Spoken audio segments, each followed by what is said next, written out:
construire l'avenir. La chronique d'Interentreprise avec Francette Florimond. Bonjour, j'espère que vous allez bien. Il est des rencontres qui sont si éclairantes que vous savez d'entrée que votre regard ne sera plus le même après. Celle dont je parle ici est ma rencontre avec les écrits d'un auteur sud-africain du nom de Jason Hickel. Son dernier ouvrage s'intitule « Moins pour plus » avec comme sous-titre « Comment la décroissance sauvera le monde ». Je n'avais encore rien lu de cet anthropologue, maître de conférences à l'Université de Londres. Le titre m'a accroché parce que je considère que le moins, en production, en consommation, en prédation sur la nature, etc., est la problématique centrale des prochaines années. En cette période électorale, aucun des candidats n'aborde franchement ce problème.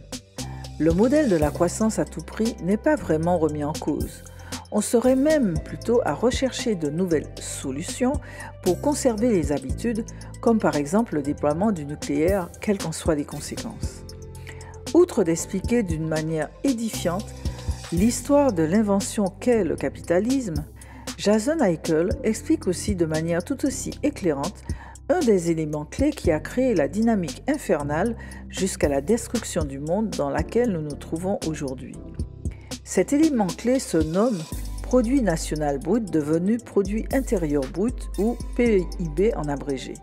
Tous les ans, voire tous les trimestres, l'oracle tombe. Il indique le taux de croissance du PIB.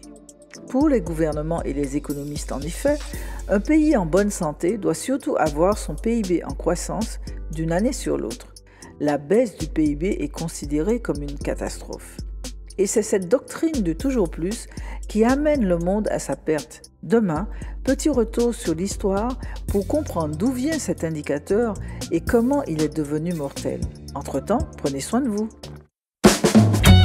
Décodons le présent pour mieux construire l'avenir. La chronique d'Interentreprise avec Francette Florimond.